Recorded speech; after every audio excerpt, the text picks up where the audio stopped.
오늘 본문을 통해서는 복 있는 사람이라는 주제로 생각해 보려고 합니다. 소위 이제 돈이라든지 또 재산이 많아가지고 잘 사는 사람, 물론 도덕 윤리적으로 잘 사는 사람도 있지만 돈 많고 부유하게 사는 사람, 참 잘 산다 이렇게 말하기도 하지 않습니까? 그런 사람을 복 있는 사람이다 생각할 수도 있겠습니다. 시편 1편이라든지 마태복음 5장의 산상수훈에서 복 있는 사람은 이렇게 표현되는 내용들도 있습니다. 저는 오늘 본문을 통해서 두 가지 측면으로 이 복 있는 사람에 대해서 생각해 보려고 합니다. 복 있는 사람이라고 했을 때에 수동적인 측면 또 능동적인 측면이 있다고 생각합니다. 그 수동적이라는 것은 이제 받는 것이죠. 부모로부터 조상으로부터 물려받은 그런 재산이 있을 수 있겠고, 또 그 달리 내 쪽에서 어떤 베푸는 그런 측면도 있을 것입니다. 저 사람 복이 있다 이렇게 말하면 건강, 또 돈, 자녀가 잘 되고 또 세상적인 명예나 권력을 가질 때에 잘 산다, 참 부럽다 이런 말을 하기도 합니다. 그런데 돈 많고 또 건강하고 또 자녀가 결혼도 하고 뭐 공부도 잘하고 취업도 잘하고 거기다 본인도 뭐 세상에서 남 부를 것이 없이 그렇게 산다 해도 또 어떤 문제가 있죠? 이게 언제까지 이렇게 내가 잘 살 것인가? 미래에 대한 또 그런 불안감이라는 게 우리에게 있지 않습니까? 오늘 조금 전에 김상철 집사님 기도하신 것처럼 미래에 대한 불안, 걱정이, 염려가 있을 수 있는 것이죠. 그래서 전쟁이 난다든지 지진이 발생한다든지 또 아니면 갑자기 우리 가족 중에 누가 아프다든지 또 갑자기 아버지가 직장에서 잘린다든지 그렇게 하면 우리는 미래가 불안할 수밖에 없습니다. 그리고 다른 사람에게, 이웃들에게서 어떤 평판을 듣는가, 이것도 중요하지 않겠어요? 저 사람 잘 산다, 저희 동네에, 이 동네에 정말 재산이 그렇게 많을 수 있는가? 그런 사람이 있습니다. 근데 그 사람이 입고 다니는 옷이라든지 그가 타고 다니는 트럭, 10년도 더 된 트럭 타고 다니는데요, 그 사람을 보고 아무리 봐도 잘 산다고 생각이 들지 않습니다. 인간관계에서도 누군가 접근하면 불안해하는, 사람 쳐다보고 인사하면 사기꾼처럼 쳐다보는 그런 사람 보고 잘 산다고 할 수가 없습니다. 돈 많고 아무리 재산이 많아도 아무리 건강해도 다른 사람에게 베풀 것이 없다면 그 사람을 보고 복 있다라고 말하기 어려울 것입니다. 오늘 다윗은 복 있는 사람일까요?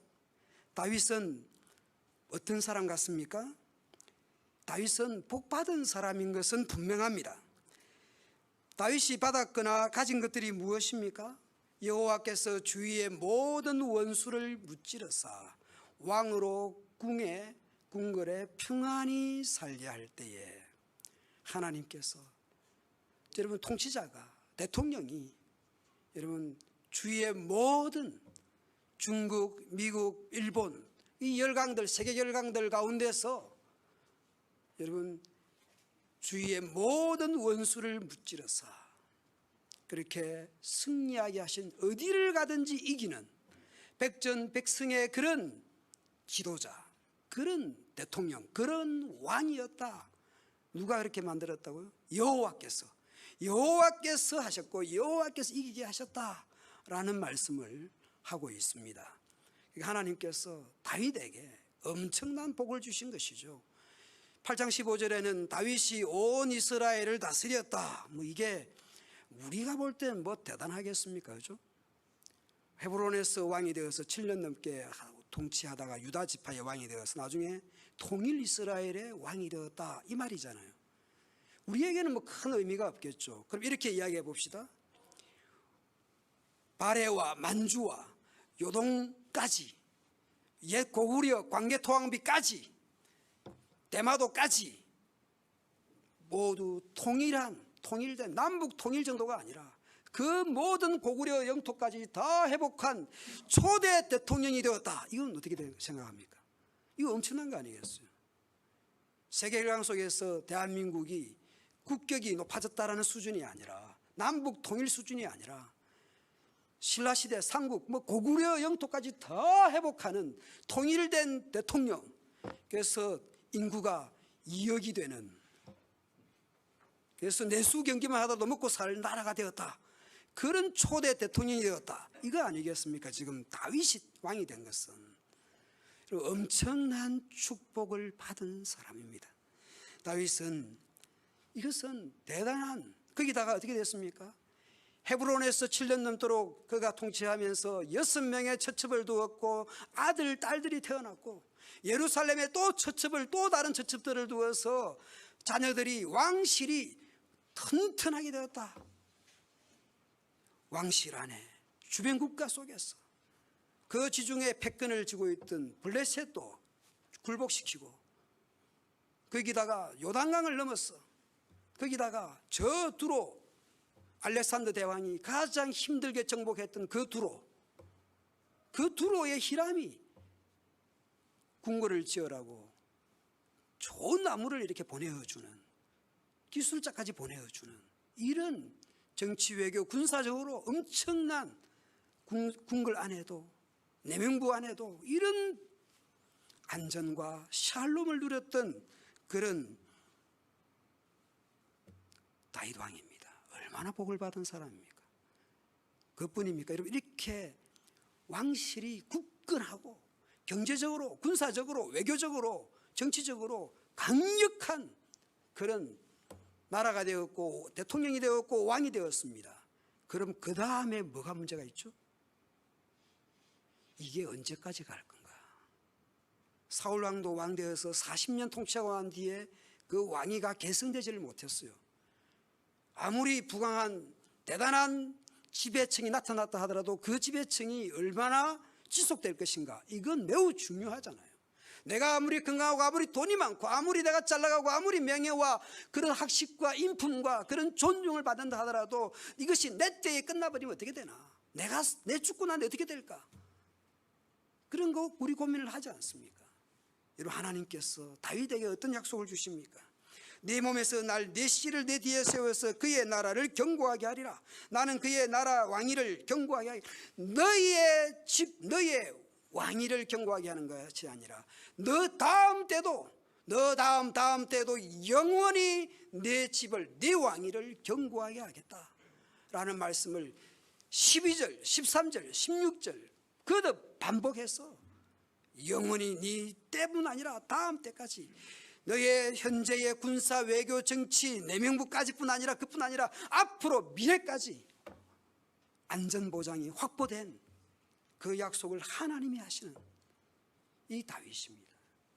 여러분, 대단하지 않습니까? 이런 복을 받은 거예요. 앞날에 대한 걱정, 염려가 없는 것이에요. 자, 미래가 확실하고 주변 국가를 평정했고 미래의 안전보장까지 확보가 됐습니다. 그 다음에 뭘 해야 되죠? 내가 권력에 앉았습니다. 내가 현재와 미래까지 다 이제 샬롬과 미래의 전망까지 다 밝은 상황입니다. 그다음 뭐 해야 되죠?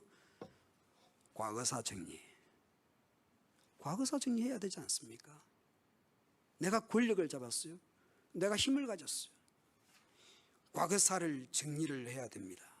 여러분, 이렇게 수동적으로 복을 받았는데 이제 미래까지, 안전까지 확보된 상황입니다. 이제 이 상황에서는 주변이 다 정리됐으니까 지난날의 공과를 확실히 따져야죠. 나에게 원한을 주었던 사람, 나에게 은혜를 주었던 사람, 분명하게 계산을 해야 하는 것입니다. 오늘 1절에 보십시오. 7장에서 다윗 언약이 있었고 8장에서 승리와 안전이 확보됐습니다. 이제 9장 1절에 와서 과거사를 정리하겠다. 정치적으로 보면 그렇습니다. 과거사를 정리하겠다. 여러분, 사울은 원수관계였습니다. 요나단은 은혜였습니다. 사울은 다윗을 죽이려고 했고 요나단은 다윗을 살리려고 했습니다. 지난번에 목사님 설교 시간에 사무엘하 1장 설교하실 때에 은원이라는 표현을 쓰셨습니다만 네이버에 찾아보니까 은혜와 원한을 아울러 이르는 말, 이거 참 이렇게 표현이 부적절하게 있습니다만은 참 이건 아버지는 나하고 원수 관계고 저 아들은 나하고 은혜의 관계예요. 이거 어떻게 풀어야 됩니까? 참 표현이 잘 거칠어서 죄송합니다만 참 더러운 관계예요. 이게 풀기 어려운 거예요. 이 사람을 생각하면 이렇게 해야 되고 저 사람을 생각하면 저렇게 해야 될 것 같은. 여러분, 다윗이 청년 시절에 사울 왕이 죽이려고 했죠. 군사 3,000명을 동원해서 이렇게 다녔죠. 벽에도 귀가 있고, 그죠? 숲을 속에도 동굴에도 귀가 있었습니다. 사울 왕에게 즉각 보고를 했습니다. 사람들이. 원수도 이런 원수가 없죠. 그런데 요나단은 다윗을 살리려고 했습니다. 나에게 은혜를 베푼 사람입니다. 아버지는 나를 죽이려고 했고 아들은 나를 살리려고 했습니다. 이거 어떻게 풀어야 됩니까? 우리는 이 9장 1절을 그냥 한 문장으로 읽잖아요. 우리가 그냥 이렇게 있는데 이게 지금 누구한테 하는 말입니까? 문무백관 신하들을 모아놓고 하는 거예요. 근정전에서 정일품부터 도열한 신하들이 도열한 자리에서 이렇게 묻는 겁니다. 사울의 집에 아직도 남은 사람이 있느냐? 이렇게 묻는 겁니다. 그러면서 여러분 여러분이 신하라고 생각해 보십시오. 이 말 들었을 때 어떤 느낌이 들겠습니까? 왕조가 바뀌면 어떻게 됩니까? 왕조가 바뀌면 과거사를 정리하는 거예요. 왕조가 바뀌면 뭡니까? 한마디로 피바람이 부는 것이에요. 피바람이 부는 것이에요. 사울 왕이 다윗을 숨겨주었다고, 진설법 먹였다고 주었다고 제사장을 한날에 다 죽여버리는, 몰살시켜버리는 그런 일이 일어나는 것이에요. 이는 정치라고 하는 것은 우리가 생각하는 것보다 훨씬 무서운 거죠. 왕조가 바뀌었습니다. 사울 왕조에서 다윗 왕조로 바뀌었습니다. 그런 신하들이 지금 앉아있는 자리에서 사울의 집에 아직도 남은 사람이 있느냐? 아직도 살아있는 사람이 누가 있냐? 이렇게 물었을 때 신하들은 대답을 어떻게 해야 되나? 피바람이 부는 것이에요. 이 말 한마디 잘못 놀리면 어떻게 될지 모르는 것이에요. 아마 다윗도 고민했을 거예요. 이거 은혜로 갚아야 되나? 원수로 갚아야 되나? 한 사람도 그렇잖아요. 이 사건에서는 참 나한테 잘해줬잖아요. 그런데 어떤 면에서는 이 사람이 나한테 참 나쁘게 말한 게 있잖아요. 그럼 내가 이 사람을 좋은 점을 보고 내가 받아들여야 됩니까? 안 좋은 점을 보고 내가 이 사람에게 대응을 해야 됩니까? 이게 쉬운 것이 아니잖아요. 우리가 개인 대 개인도 마찬가지지만 한 왕조와 왕조끼리, 한 정권과 다음 정권이 이게 참 쉬운 게 아니지 않습니까? 선택을 해야 하는 것이죠. 이걸 묻어버려야 되나 잊어버려야 되나, 그냥 과거니까 어떻게 돌이키지 못하니까 그냥 뭐 현재 나 괜찮고 미래 안전보장도 했으니까 그냥 묻고 가야 되나. 아마 다윗도 나름 고민을 했을 것입니다. 신하들이 이 1절 안에서 이 간격에 분명히 그 분위기상 차이가 있을 법한데 다윗이 그렇게 표현을 하죠. 그런 눈이 동그래진 신하들을 보고 이게 지금 어떻게 말씀을 드려야 되나. 내가 요나단으로 말미암아 그 사람에게 헤세드, 은총을 베풀겠다. 피바람이 아닌 것입니다. 우리가 은혜, 인애, 사랑, 자비, 긍휼 이런 단어로 번역되어 있습니다만 이 헤세드라는 단어는 우리가 번역하는 것보다 훨씬 풍성한 의미를 담고 있는 단어입니다. 다윗은 피바람이 아니라 은혜를 선택했습니다. 여러분, 머비보셋 입장을 한번 생각해 봅시다. 여러분, 머비보셋은 사울의 손자였고 요나단의 아들이었습니다. 여러분, 머비보셋은 잘 걷지 못하는 장애인이었습니다. 여러분, 사울 왕과 그의 아들들이 길보아산 블레셋과의 전투에서 한날 전사했습니다. 할아버지가 죽고 요나단 아버지가 죽었습니다. 그러면 두 사람 또 다른 사람 죽었겠죠. 그러니까 전쟁에 패했다 이걸로 끝납니까? 깔라 전투에서 로마가 8만 명인가가 전사했죠. 한니발 장군에게. 그럼 나중에 로마가 부강한 나라가 되고 난 뒤에 그 한니발 고향에 가서 어떻게 했습니까? 소금을 냅다 부어가지고 농사고 바치고 아무것도 못 사는 동네로 만들어버리지 않습니까? 역사적으로 그 40년간을 블레셋 입장에서 사울왕과 전쟁을 했습니다. 이제 이겼습니다. 이긴 블레셋은 어떻게 하겠습니까? 사울의 집을, 사울이 살던 동네를 진격할 거 아닙니까? 거기 왕실이니까 전리품이 있을 것이고 예쁜 여자가 있을 것이고 그리고 다시 보복할 수 있으니까 그 뿌리를 없애기 위해서 아들을 다 죽일 거 아닙니까? 그거는 어느 시대도 다 그랬고 동서고금을 다 그렇게 하지 않았습니까? 현대사회에도 공정과 정의를 말하면서 결국은 뭡니까? 정치적 보복을 하는 것이 이 시대 아니겠습니까? 여러분, 이것이 이 분위기였습니다. 그러니까 머비보셋은 당시에 5살이었어요. 아무것도 모르는 5살이었어요. 그런데 여러분, 어른들은 어떻게, 어른들은 전사 패전 소식을 듣고는 어떻게 했겠습니까? 여기 있다가는 다 죽는 것이에요. 그래서 이렇게 유모라고 되어 있는데 그냥 우리는 그냥 이모라고 합시다. 이모가 머비보셋을 안고 피난길을 떠나야 돼요. 어디로 갈지도 모르는 거죠. 일단 그 동네를 떠나야 되는 것이에요. 사울 왕실의 동네를 떠나야 되는 것이에요. 그래서 5살짜리를 안고 피난하다가 떨어져서 두 다리를 다쳐서 5살 때부터 무슨 왕의 손자이지만 지금 병원 갈 상황이 아니지 않습니까? 그래서 도망을 갔을 겁니다. 여러분, 이 전쟁통에 패전 소식에 여러분 자기 이름을, 자기 성씨를 붙였겠습니까? 고려가 망하고 여러분 조선이 들어섰을 때에 왕은 어떻게 했습니까? 왕씨는 점을 하나 찍어서 옥씨가 되는 거 아니겠습니까? 왕 머비보셋이 옥 머비보셋이 되는 거 아니에요? 우리 아버지가, 우리 할아버지가 왕실이었다. 그것을 숨기고 살아야 되는 것이. 거기다가 장애인입니다, 여러분. 옛날에는 옛날도 아니죠. 저 어렸을 때만 하더라도 여러분 장애인은 어떻게 불렀습니까? 이름을 안 불렀죠. 병무식이라고 불렀지 않습니까? 이게 지금 수천 년 전 이야기니 장애인을 제대로 사람 대접했겠습니까? 어디서 굴러 들어온 이 모자지간인지 모르지만 어떻게 살아? 자기가 왕실이라는 것을 나중에 장성해서 너의 출생의 비밀을 말해줄게. 이모가 그렇게 말을 했을 것입니다. 숨죽이고 숨어서 왕족이 아닌 것처럼 살았을 것입니다. 하루아침에 왕손이 아니라 그냥 아무것도 아닌 사람처럼 그렇게 살아갔을 것입니다. 이제 세월이 흘렀습니다. 블레셋도 이제는 다윗에게 무릎을 꿇었습니다. 이제 다윗이 통일 이스라엘의 왕이 되었다는 소식을 들었을 거 아닙니까? 우리 할아버지가 평생 다윗을 잡아 죽이려고 군사를 동원했던 그 다윗이 왕이 되었다고 하는 거예요. 더욱 숨을 죽이고 살았을 것입니다. 다윗이 그 사울의 후손을 지금 찾고 있습니다.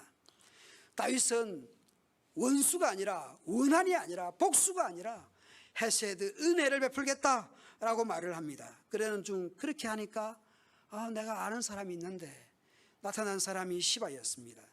그래서 시바에게도 내가 하나님의 은혜를, 내 은혜가 아니에요, 하나님의 헤세드를, 절대 완전한 그런 사랑을 베풀겠다라고 말을 했기 때문에 시바가 다윗의 말을 믿고 이 머비보셋이 살고 있는 주소지를 이야기해 줍니다. 그러자 다윗은 요나단의 아들 머비보셋을 데려오도록 합니다. 사울의 집에 남아있는 사람이 있느냐라고 물었을 때는 엄청나게 무서운 말이었죠. 그러나 이제 요나단의 아들을 찾습니다. 여러분, 이런 정말 불쌍하게 되어버린 이 머비보셋을 다윗이 하나님의 은혜로 찾고 있습니다. 여러분, 다윗 앞에 이 머비보셋이 왔을 때에 얼마나 떨었을까요? 그렇잖아요. 얼마나 떨었겠습니까? 그런 표현이 없습니다. 분명히 이 머비보셋이 뭐 떨었다, 사지를 떨었다 이런 표현이 없습니다. 그런데 다윗이 머비보셋에게 처음 하는 말을 보십시오. 두려워하지 마라. 두려워하지 마라. 왜냐하면 두려워하지 마라. 두려웠고 무섭잖아요.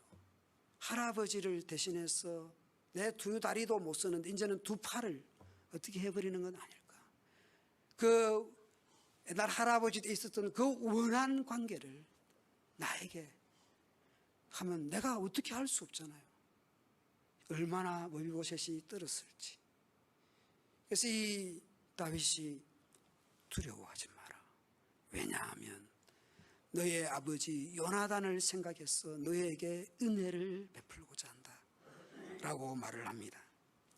그러면서 두 가지의 이야기를 하죠. 지금 머비보셋은 아주 가난한, 인격적으로 명예적으로도 아주 가난한, 신체적으로도 아무것도 아닌 그런 존재였습니다. 정말 죽은 개 같은 아무 쓰잘데기 없는 그런 인생이었습니다. 그런데 하나님께서 다윗이 두려워하지 마라. 너에게 은혜를 베풀겠다. 그냥 하는 빈말이 아닙니다. 너 할아버지 때에 가졌던 당시 베냐민 집에서 가장 부자였던 너 할아버지의 모든 재산을 다시 회복시켜 주겠다. 너의 할아버지가 가졌던 모든 논과 밭과 임야와 주택과 그에 딸렸던 모든 식졸들을, 모든 종들을 회복시켜 주겠다. 너의 왕실 가문을 다시 모든 경제권을 회복시켜 주겠다. 너의 것이 된다. 시바도 너의 부리는 종이다. 완전한 회복을 줍니다. 그 다음에 그는 신체적으로는 아무것도 아닌 왕손이라는 말을 하지 못했잖아요. 근데 다윗이 뭐라 그럽니까? 너는 이제부터 나와 같이 왕의 식탁에, 왕자들과 같이 먹는 이 왕의 식탁에 너도 한 왕자처럼 너의 자리를 마련해 주겠다.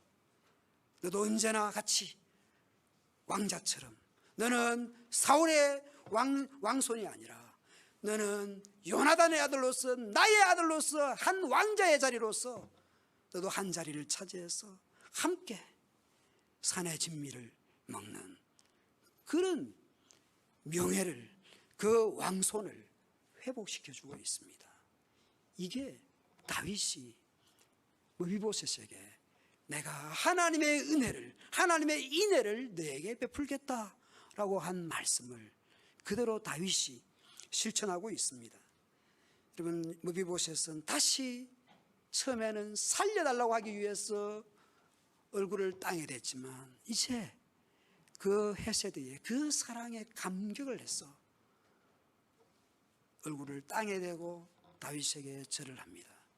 왕의 종에 지나지 않는 저에게 어떻게 저를 한 아들처럼 대하고 한 왕자로서 대합니까? 너무 많은 은혜를 베푸십니다. 저는 죽은 개보다 못한 사람입니다. 그런 사람에게 어떻게 이렇게 큰 은혜를 베푸십니까?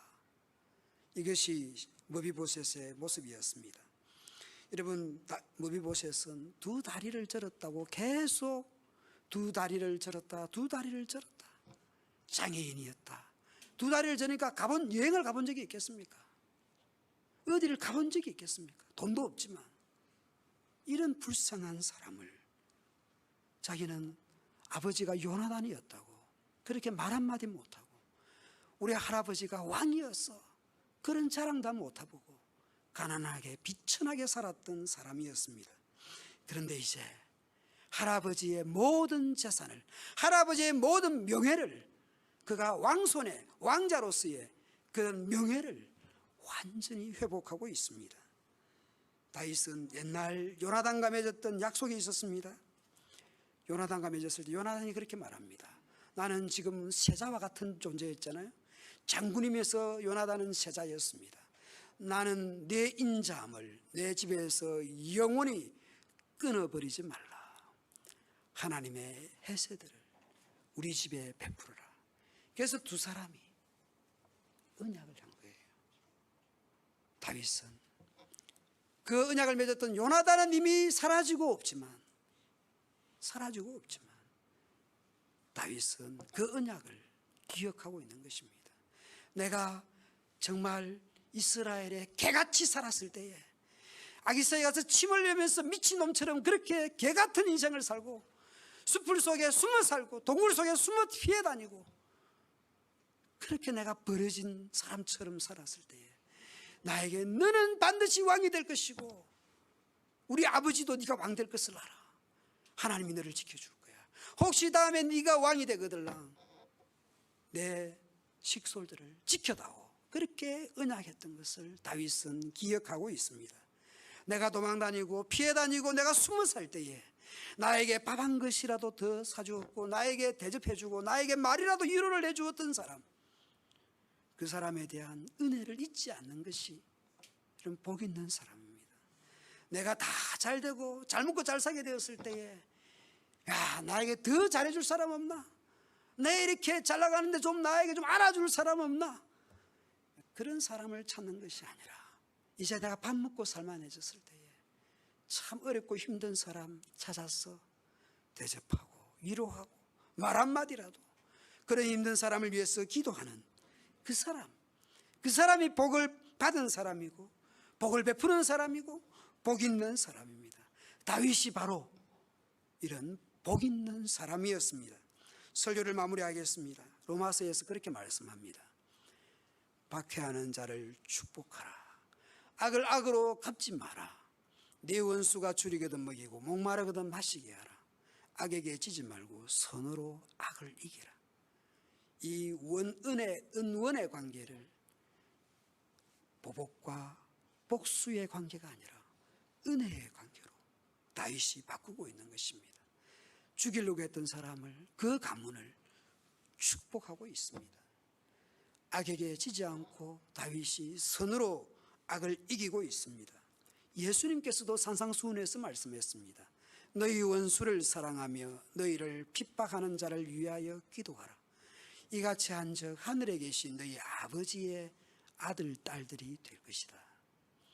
하나님을 아버지로 모시는 아버지의 아들 딸들은 원수를 사랑하고 핍박하는 자를 위해서 기도하는 것입니다. 기도하는 것이 나에게 잘해주는 사람, 그 사랑하는 것은 이방인들도 그렇게 한다고. 나를 믿는 사람은 악인과 선인에게 해와 비를 주는 하늘 아버지처럼 나에게 잘해주는 사람 당연히 잘해야 되지만 나에게 잘못하는 사람까지도 은혜를 베푸는 사람, 그 사람이 복 있는 사람입니다.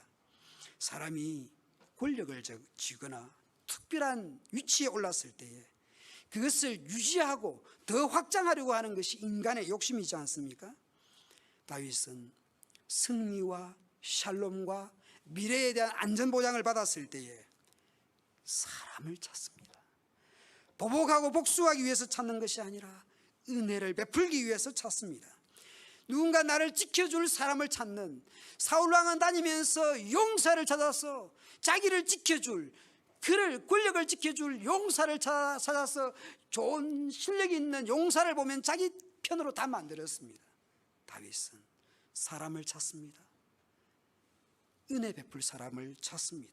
나에게 잘해줄 사람을 찾는 것이 아니라 내가 은혜 베풀 사람을 찾습니다. 복 있는 사람은 복을 받은 사람이기도 하지만 다른 사람에게 복을 베푸는 사람이 복 있는 사람입니다.